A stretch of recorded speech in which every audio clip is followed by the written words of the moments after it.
이틀 후면 미국의 대통령 선거가 이루어집니다.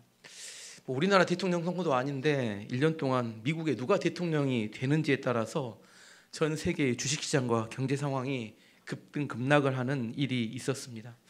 왜냐하면 전 세계가 이제 인터넷과 통신으로 서로 다 연결되어 있기 때문에 미국의 정책이 하나가 바뀌면 우리가 살아가는 광주의 경기와 물가에 지대한 영향을 미치게 됩니다. 무슨 의미냐면 전 세계가 지금 하나로 연결되어 있다는 겁니다. 나는 모르고 관심이 없다고 해도 그것이 전혀 나와 상관없는 일이 되지 않습니다. 예를 들어보면 이런 것을 나비 효과라고 합니다.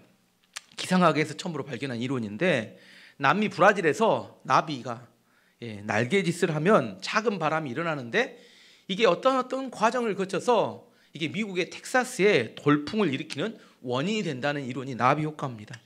예를 들어보면 트럼프가 미국의 대통령이 되면 그가 공약 중에 자기가 대통령이 되면 24시간 이내에 우크라이나와 러시아 전쟁을 멈추게 한다 이렇게 공약입니다.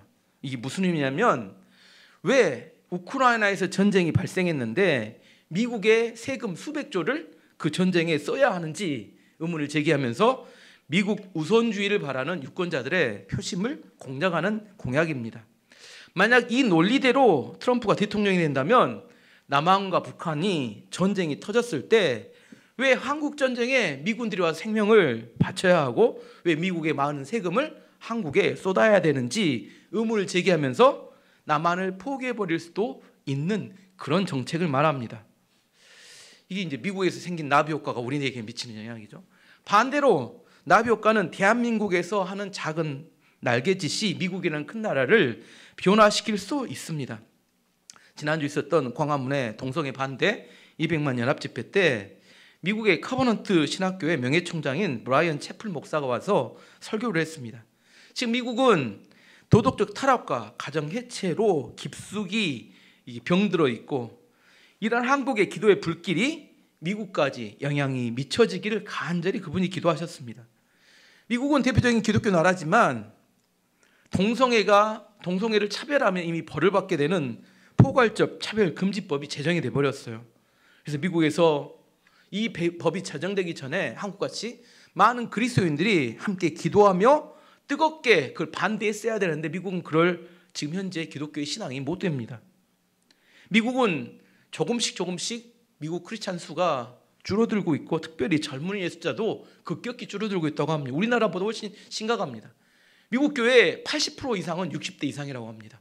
60대 이하가 20%밖에 되지 않습니다. 그런데 미국의 지도자들, 60대 이상의 지도자들, 미국을 이끌어가고 있는 실제적인 사람들은 다 기독교인들입니다. 미국의 대통령이 되는 세 가지 조건이 있습니다. 미국의 대통령이 되려면 첫 번째는 백인이면 화이트, 두 번째는 영국 계열의 앵글로 색슨족이어야 합니다.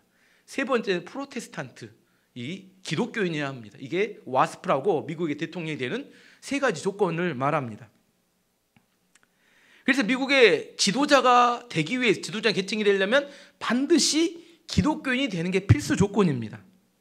그런데 미국의 기독교가 점점 약해지는 것을 미국의 지도자들은 보면서 무슨 생각을 할까?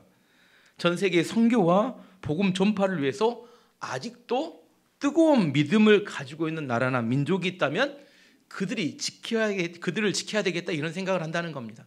만약 제가 한국의 대통령인데 어떤 나라가 정말 뜨거운 믿음이 갖고 있는데 그 나라가 위기에 빠졌어요. 그럼 저 같으면 그 나라를 구할 것 같아요. 왜냐하면 우리의 복음을 지키기 위해서. 마찬가지입니다. 남한과 북한의 전쟁이 터졌을 때 미국이 남한을 지켜줘야 하는 이유가 뭘까? 저는 남한의 교회와 성도들이 붙들고 있는 뜨거운 신앙 때문이라고 생각합니다.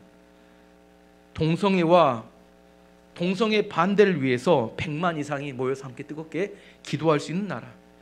전 세계 선교사를 미국 다음으로 가장 많이 파송할 수 있는 나라. 그것은 대한민국뿐이기 때문입니다.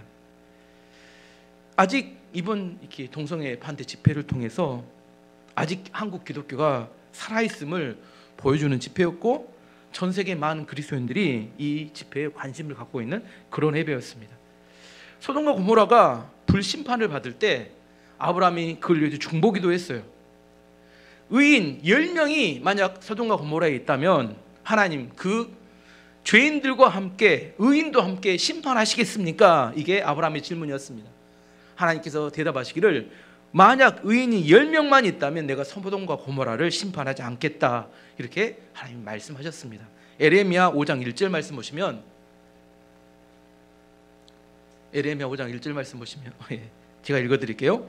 너희는 예루살렘 거리로 빨리 다니며 그 넓은 거리에서 찾아보고 알라. 너희가 만일 정의를 행하며 진리를 구하는 자를 한 사람이라도 찾으면 내가 이 성읍을 용서하리라. 에레미야가 사역할 때는 바벨론에서 이스라엘이 멸망할 그때를 말합니다. 하나님께서 이야기합니다.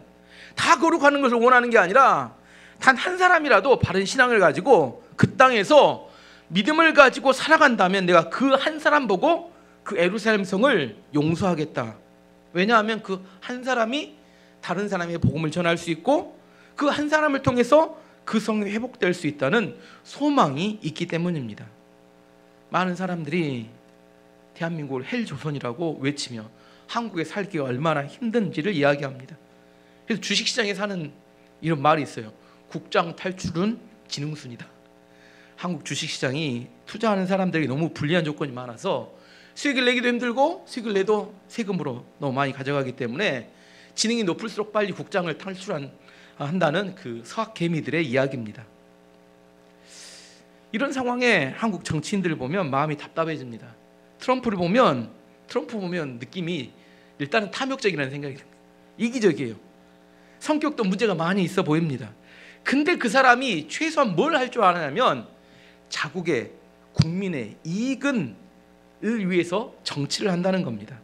근데 우리나라 정치인들은 무엇을 위해서 하는지 잘 모르겠어요. 제가 봐도 이런 생각을 하다가도 또한 또 이런 생각도 해봅니다. 과연 그러면 대한민국이 지금까지 정치인들이 정치를 잘해서 잘 살고 있는 건가? 또 그건 아니라는 겁니다.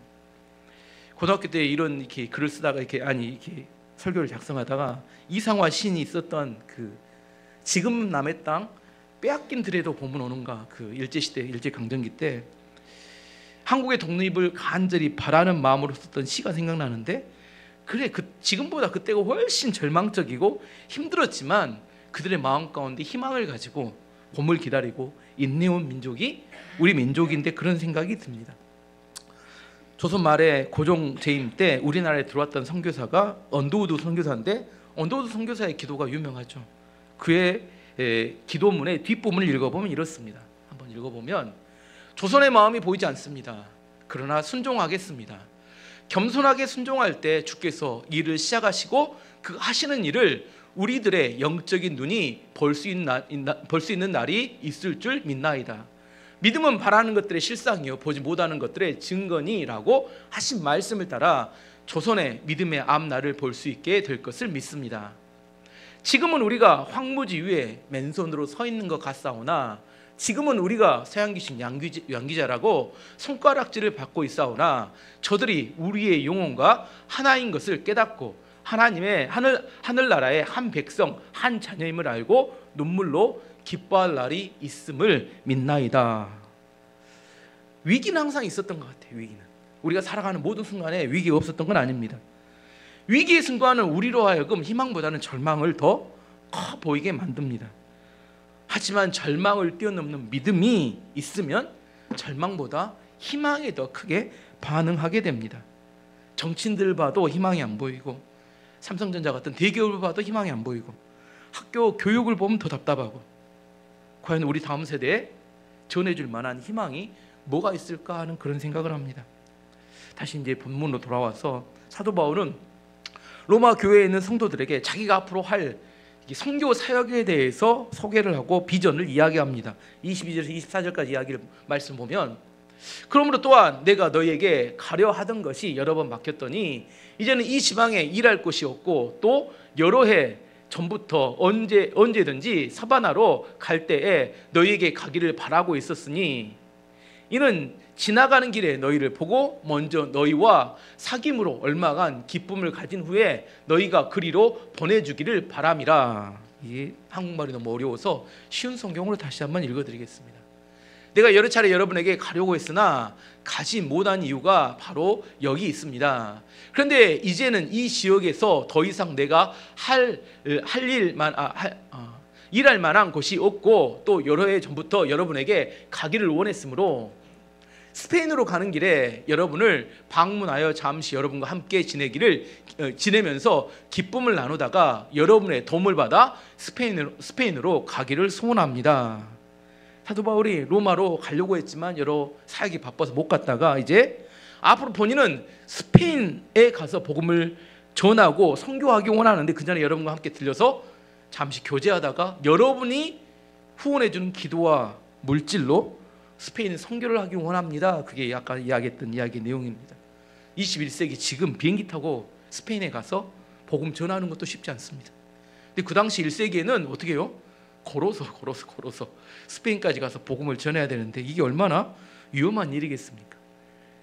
당시에 집을 떠난다는 건 죽음과 거의 같은 의미입니다. 아무런 정보도 없고 아무런 보호도 받을 수 없는 상황에서 이게 걸어서 스페인을 가서 아무도 모르는 나라에 가서 복음을 전한다. 이런 불가능한 일을 왜 사도 바울은 굳이 한다고? 저는 스페인에 가서 복음을 전하고 싶습니다. 지금 이야기해도 얼척이 없는데 우리 성도 중에 누구 하나 저에게 편지 보내서 목사님 저는 스페인에 가서 복음을 전하고 싶습니다. 아무도 그렇진 그럴 사람 없는데 그렇게 이야기하면 제가 뭐라고 생각해? 미친 거 아니야? 지금도 어려운 일인데 그 당시 1세기 때 이런 이야기를 할 때 사도 바울은 왜 스페인에 가서 복음을 전한다고 이야기했을까? 그 이유는 하나님께 받은 분명한 약속이 있었기 때문입니다. 사도행전 1장 8절 말씀 보시면 오직 성령이 너희에 임하시면 너희가 권능을 받고 예루살렘과 온 유대와 사마리아 땅끝까지 이르러 내 증인이 되리라 하시니라. 사도 바울의 마음은 항상 예수님의 명령을 따라 땅끝을 향하고 있었습니다. 그 당시에 사람들의 생각은 지구는 평평하다 이렇게 생각했어요. 평평한데 평평한 지구의 끝은 뭐냐? 서쪽 끝이 지중해 끝인 스페인이 땅끝이다 이렇게 생각했기 때문에 사도 바울은 땅끝에 가야 되는데 예수님이 말씀하셨으니까 그 땅끝이 스페인이라고 생각해서 본인은 반드시 본인 살아있는 동안 스페인에 가서 복음을 전해야겠다 이런 마음에 불타오르고 있었어요. 우리가 볼 때는 말도 안 되는 이야기인데 사도 바울에게는 그것이 그의 비전이었습니다. 비전이 뭐냐? 비전은 마땅히 이루어져야 될 일이 비전입니다. 뭐가 비전이에요? 마땅히 이루어져야 될 일. 사도 바울의 마음 가운데는 하나님의 복음이 땅끝까지 전해지는 것이 마땅히 이루어져야 될 일이라고 확신했습니다.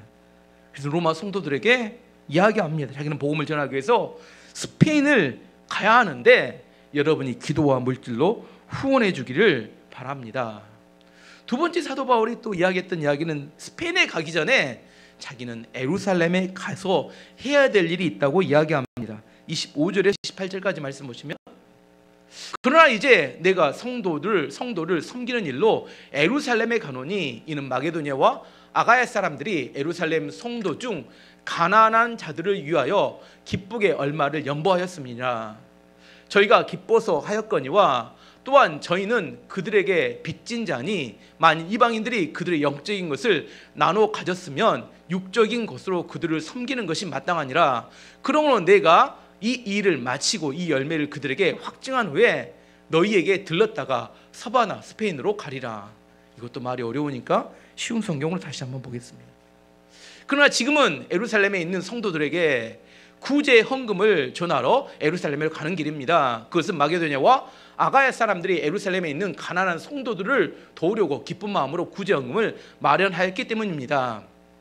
그들이 기쁜 마음으로 헌금을 했지만 사실은 그들은 예루살렘 성도들에게 빚을 진 사람들입니다. 이방인들은 유대인들로부터 영적인 복을 나누어 가졌으므로 물질적인 것으로 유대인들에게 나누어 줄 의무가 그들에게 있습니다.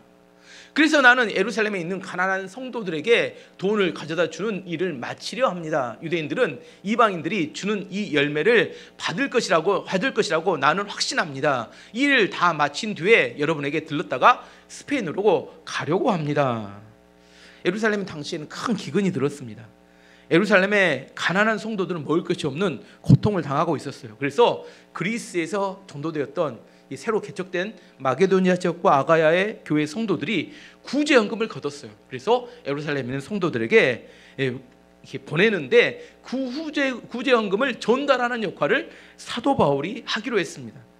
근데 바울이 예루살렘에 가면 큰 박해와 환란이 따른다고 많은 성도들이 말렸습니다. 가면 안 됩니다. 가면 죽습니다. 근데 하나님께서는 박해와 환란이 있는데도 불구하고 사도 바울에게 예루살렘으로 가라고 명령하셨습니다. 사도 바울은 위험할 줄 몰라서 예루살렘에 간 것이 아니라 예루살렘에 가면 위험할 줄 알면서도 목숨을 걸고 예루살렘으로 갔습니다. 성경을 읽다 보면 꼭 사도 바울을 사역을 보면 꼭 망할 짓만 골라서 합니다. 꼭 가도 죽을 자리만 골라서 찾아다닙니다. 근데 안 죽습니다. 이게 중요하죠. 근데 안 죽어요. 요한복음 12장 24절 말씀 보시면 내가 진실로 너희에게 이루노니 한 알의 밀이 땅에 떨어져 죽지 아니하면 한 알 그대로 있고 죽으면 많은 열매를 맺느니라. 바울의 삶에 많은 열매가 맺었던 이유가 뭐냐? 그는 사명을 위해서 기꺼이 생명을 내놓았기 때문입니다. 사람들에게 있어서 일반적으로 열매가 맺히지 못하게 되는 가장 무서운 적, 우리로 하여금 열매를 맺지 못하게 하는 가장 무서운 적은 뭐냐면 자기 자아입니다. 자기 자아. 이번 주에 제가 이렇게 영화를 하나 봤습니다. 남산의 부장들이요. 보신 분도 있어요. 기독교 영화 아닙니다. 우리 성도들은 성경만 보시니까 안 보시겠지만 제가 이야기해드리면 1979년 10월 26일 날 서울 종로구 궁정동 안가에서 김재규 중앙정보부장이 차지철 대통령 경호실장과 박정희 대통령을 시해했던 사건을 영화로 만든 겁니다. 김재규 당시 중앙정보부장은 5.16 혁명 때부터 박정희 대통령을 18년 동안 모셨던 최측근이었습니다. 근데 그가 옆에서 보는 박정희 대통령이 점점 시간이 지나면서 변질되어가는 것을 보았습니다. 부산과 마산에 시위 사태가 벌어졌는데 박정희 대통령이 100만이든 200만이든 탱크로 밀어서 다 죽여버리라고 그런 명령을 내리는 것을 보고 큰 충격을 받았습니다. 시위할 때 이 김재규 중앙정보부장이 박정희 대통령을 총으로 쏘면서 했던 이야기는 당신은 혁명의 반역자다고 외치며 소리를 총을 쐈습니다. 박정희 대통령이 이승만, 윤보선 정부 때 그가 혁명을 했던 이유는 이 나라가 이대로 가면 안 된다고 생각했기 때문인데 시간이 지나면서 권력의 맛에 그도 점점 변질되어 갔다고 생각할 수 있습니다. 가장 무서운 게 뭐예요? 자기 자아예요. 자기가 올바른 걸 위해서 주장했는데 나중에 보니까 누가 그렇게 변해요? 자기가 똑같이 변하다라는 겁니다. 책 중에 우리 기독교 책 중에 새 왕 이야기라는 책이 있어요. 새 왕 이야기. 사울 왕이 젊었을 때 겸손한 왕이었고 백성들을 위해서 생명을 이렇게 바칠 수도 있은 그만큼 헌신적인 좋은 왕이었습니다.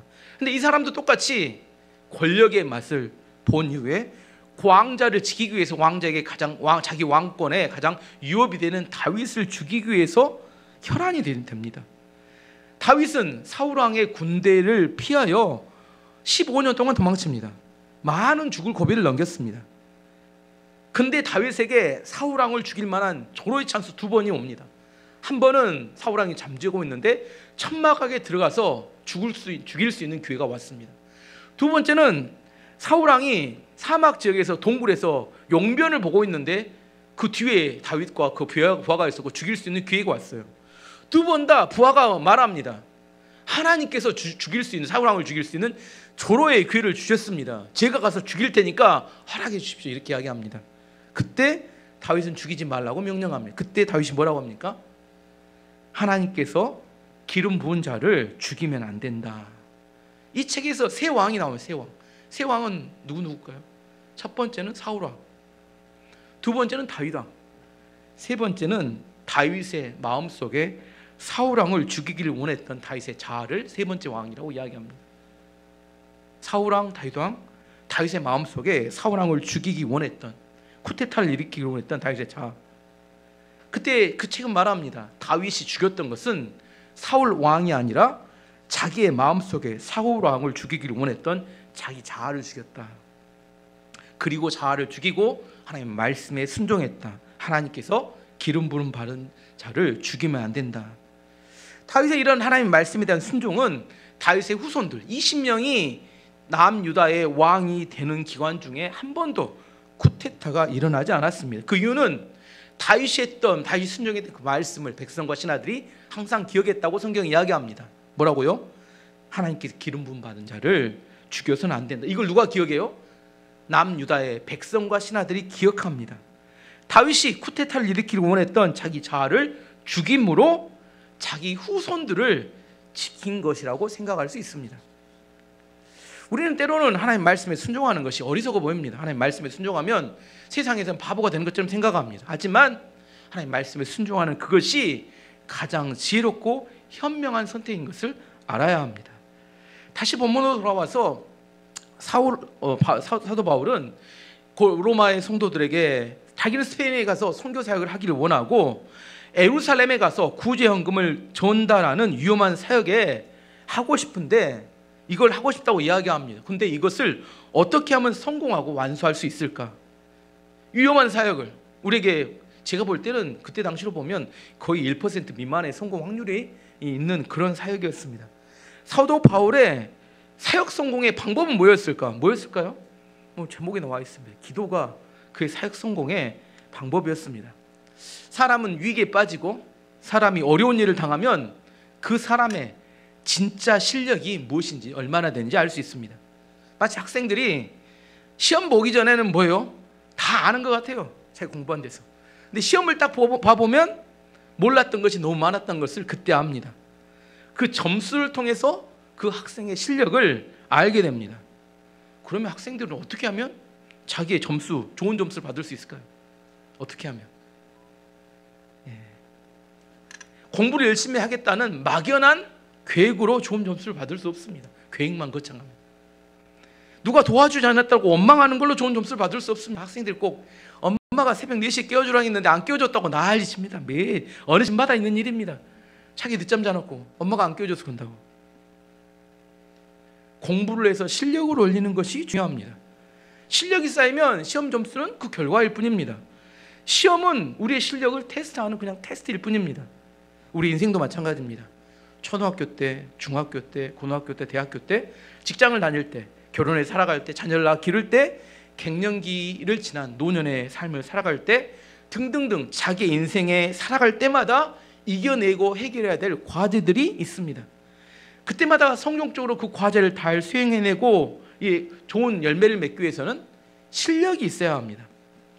김창옥 씨가 쇼츠에서 들었던 예화를 제가 하나 이야기 드리면 어느 노부부가 이혼하겠다고 가정법원에 이혼 신청을 했습니다. 분쟁 조정위원회가 열렸는데 판사가 이 두 부부에게 말했습니다. 두 분이 이렇게 오랫동안 사셨는데 왜 이혼하시려고 하는 겁니까? 그랬더니 그 할머니가 하시는 말씀이 치킨 한 마리를 주문했는데 치킨이 왔는데 할아버지가 치킨에 딸린 무가 있는데 무에 물을 버리고 와라 해서 무에 가서 물을 버리고 왔더니 할아버지가 닭다리 2개를 다 먹어버렸다는 겁니다. 도저히 이제는 화가 나서 이 할아버지가 못 살겠다, 이혼하자고 이야기했더니 할아버지가 오히려 화를 내면서 별것도 아닌 것 같고 난리를 친다, 노망났냐, 치킨 한 마리 더 시켜라, 이렇게 화를 내더래요. 할머니 하는 말은 닭다리의 문제가 아니라 함께 살아왔던 40년 동안 자신을 이렇게 대해왔다는 겁니다. 이제는 더 이상 이렇게는 못 살겠다는 거예요. 아마도 할아버지는 평생 밖에서 돈을 버니라고 바쁘게 살아왔고 집안일은 다 아내가 해왔을 거라고 생각합니다. 바쁘게 살다 보니까 아내가 무엇을 좋아하는지, 아내가 무엇을 생각하는지 알지 못하게 된 겁니다. 닭다리는 결국 그 분노의 폭발점이었을 뿐이라는 겁니다. 이 무슨 의미예요? 우리 인생의 시기마다 달라지는 변화가 나타납니다. 이 할아버지는 지금 상황이 바뀌고 지금 관계가 바뀌었는데 이 할아버지는 모르고 있는 겁니다. 아직도 본인이 왜 이혼을 당하고 있는지 잘 모르고 있는 겁니다. 자기는 예전처럼 살았을 뿐인데 중학교, 고등학교 학생들은 시험을 보고 시험을 봤을 때 좋은 성적을 내기 위해서 공부하듯이 우리도 인생의 시기마다 좋은 열매를 맺으려면 어떻게 해야 돼요? 변화된 삶에 대해서 공부하고 배워야 하고 실력을 쌓아야 합니다. 이 할아버지는 이혼을 당할 때까지도 왜 본인이 이혼을 당하는지를 잘 모르는 겁니다. 왜 이혼을 당했어요? 왜 이혼을 당했을까요? 실력이 없어서 이혼을 당한 겁니다. 제가 아까 이야기했죠. 실력이 지금 낙제점이 나왔어요. 뭐에 대해서? 자기 인생과 결혼에 대해서 낙제점이 나왔는데 아직도 뭘 몰라요? 저 할머니가 노망나서 저런다고? 성질만 내고 있다는 겁니다. 자신의 실패를 인정하고 배우고 실력을 쌓아야 자기의 세대에 맞는, 자기가 살아가는 시대에 맞는 그런 좋은 열매를 맺을 수 있습니다.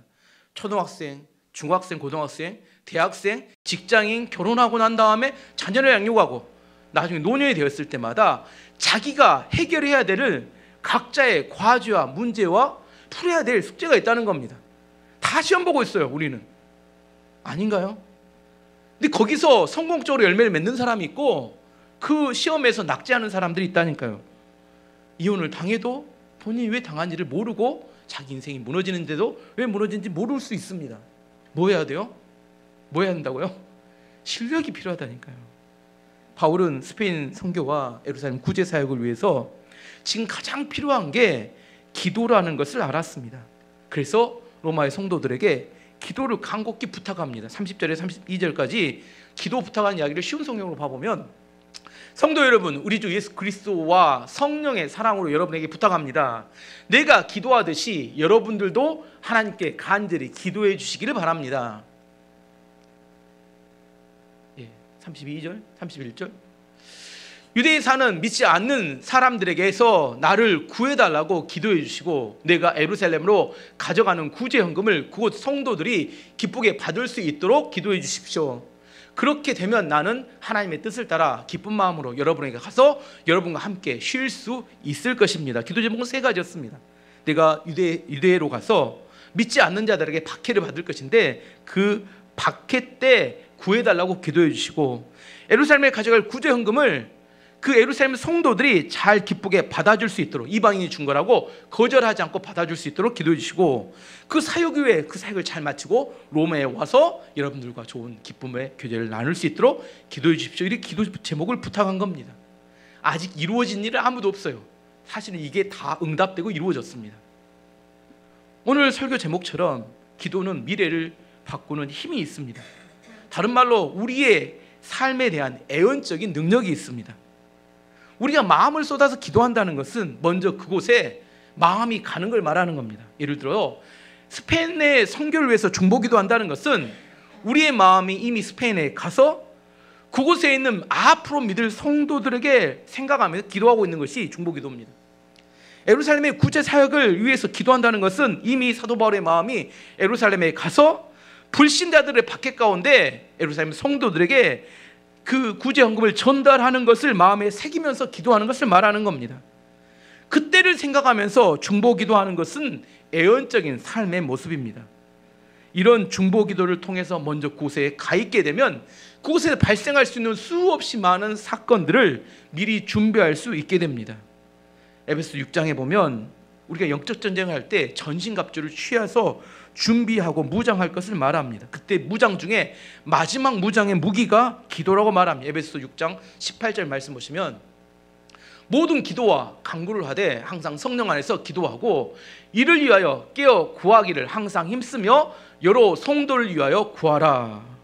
에레미야 33장 3절 말씀도 우리에게 기도를 요청합니다. 너희는 내게 부르짖으라. 내가 내게 응답하겠고 내가 알지 못하는 크고 은밀한 일을 내게 보이리라. 기도는 어떤 일을 열심히 하다가 안 돼요 막히고 잘 안 됩니다. 그러면 모든 일이 막혔을 때 마지막에 기도한 사람이 있고, 어떤 일을 하기 전에 기도함으로 하나님과 충분히 상의한 다음에 그 일을 하는 사람이 있습니다. 여러분 어디에 속합니까? 뭔 일을 하다 다 막히니까 이제 마지막 하나님 어떻게 좀 해주세요 이렇게 뭐 그것도 뭐 나쁜 기도는 아닙니다. 하지만 더 좋은 기도는 내가 그 일을 하기 전에 하나님과 충분히 상의하고 기도하는 겁니다. 진짜 실력 있는 성도는 실력이 있어야 되겠죠. 기도를 먼저 하는 것이 그 삶이 되는 겁니다. 사도 바울은 어떻게 그 1%도 안 되는 가능성에 사역에 성공적으로 열매 맺을 수 있었을까? 그는 미리 기도하는 삶을 살았기 때문입니다. 기도는 미래를 현재로 만들어내는 능력이 있습니다. 우리가 미래를 가보지는 않았지만 저는 여러분에게 신앙생활에서도 실력 있는 성도가 되기를 바랍니다. 열매를 맺기를 원합니다. 우리의 삶에서 하나님이 영적인 무기를 주었는데 기도를 못하기 때문에, 하지 못하기 때문에 항상 판판이 깨지고 나중에 와서 하나님 어떻게 살려달라고, 어떻게 해든 이렇게 살려달라고 하는 거 말고, 닭다리 하나 때문에 큰 일 내지 마시고 닭다리 먼저 줘서 행복한 가정을 만드시는 그런 교회와 성도가 되시기를 축원합니다. 함께 기도하겠습니다.